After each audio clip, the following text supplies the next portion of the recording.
ছাত্রদল বৃহত্তর কর্মসূচি।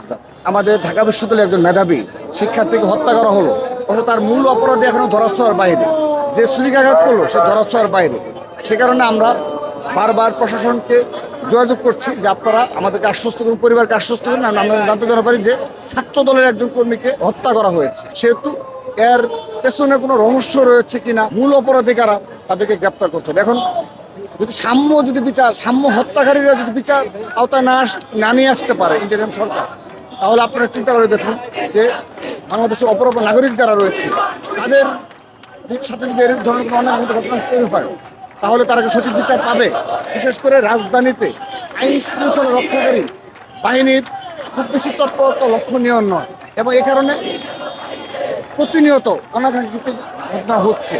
সবগুলো যে আপনার মিডিয়াতে আসে, সোশ্যাল মিডিয়া, সেরকম না। অনেকেই অনেক চিন্তার শিকার হয়, হয়রানির শিকার হয়, নির্যাতনের শিকার হয়, কিন্তু তারা এগুলো কিন্তু মিডিয়াতে আসে না, এবং এমনকি তারা থানায় গিয়ে প্রতিকারও পায় না। তো সেই ধরনের পরিস্থিতিতে আমরা বিক্রি করছি।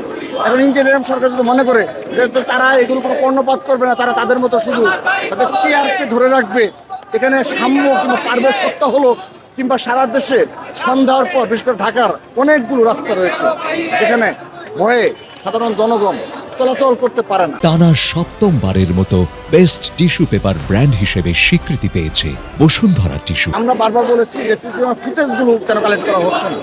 তারা বলছে সেখানে কাছাকাছি সিসি ক্যামেরা ফুটেজগুলো রয়েছে, সেগুলো নাকি মানে কাজ করে নিয়ে আর কি, এইগুলো বিভিন্ন ব্যাখ্যা দেওয়া হচ্ছে, নষ্ট অবস্থায় ছিল। তো আমরা বলেছি বিশেষ করে ডিবির যারা এখন তদন্তের দায়িত্বে রয়েছে, তারা আমাদের যেটি বলেছে যে তৎকালীন সময়ে যদি শাহবাগ থানা পুলিশ কিংবা আইন শৃঙ্খলার দ্রুততম সময়ে যদি তৎপরতা চালাতো, হয়তোবা তৎকালীন সময়ে অনেকভাবে এই গ্রেপ্তার করা সক্ষম হতো। কিন্তু এখন যেহেতু অলরেডি 8 দিন চলে গেছে, এখন তাদের এইটা তদন্ত করে আবার নতুনভাবে কাজ করা অনেক কষ্ট হচ্ছে আমাদের কাছে, সেটা তারা স্বীকার করেছে। আমাদেরকে পুলিশের যারা তদন্তে রয়েছে তারা বলেছে তারা ওই সময় উপস্থিত ছিল, এটুকু নাকি তারা স্বীকার করেছে, কিন্তু হামলার সাথে কিংবা হত্যাকাণ্ডের সাথে জড়িত কিনা এগুলো তারা স্বীকার করছে বলে আমাদের অবগত করেন। আমরা যদি দেখেন, আমরা কিন্তু গেপ দিয়ে কর্মসূচি দিচ্ছি, এবং শাহবাগ আমরা মাত্র 2 দিন ব্লক করেছি। আজকে আমাদের আনুষ্ঠানিকভাবে আমরা আগের যে কর্মসূচি অনুযায়ী ধারাবাহিকতা, সে অনুযায়ী আমরা এই কর্মসূচি ঘোষণা করেছি। তো এখন যদি আমাদের এরপরও যদি আমরা সুষ্ঠু বিচার না পাই, হত্যাকারীদের শনাক্ত করা না হয়, অবশ্যই ছাত্রদল বৃহত্তর কর্মসূচি যাবে। শোলধারে বৃষ্টি এবং শাহবাগে কিন্তু পানি জমে গেছে, কিন্তু সেই পানির উপর নেতাকর্মীরা বসে এই অবরোধ কর্মসূচি পালন সফল করছে। এবং আমরা আশ্বস্ত করতে চাই, অবশ্যই সাধারণ জনগণের কিছু দুর্ভোগ পোহাতে হচ্ছে, কিন্তু তারপরও এটুকু মেনে নেওয়ার জন্য অনুরোধ জানাচ্ছি। এই কারণে যে আমরা আমাদের ভাইয়ের হত্যা বিচার চাই।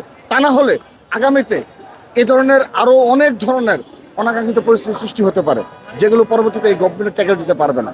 সে কারণে আমরা চাই যে আইন শৃঙ্খলা রক্ষাকারী বাহিনী যারা রয়েছে, দায়িত্বে যারা রয়েছে, তারা যেন সজাগ দৃষ্টি রাখে এবং নাগরিকদের নিরাপত্তার নিশ্চিত করে।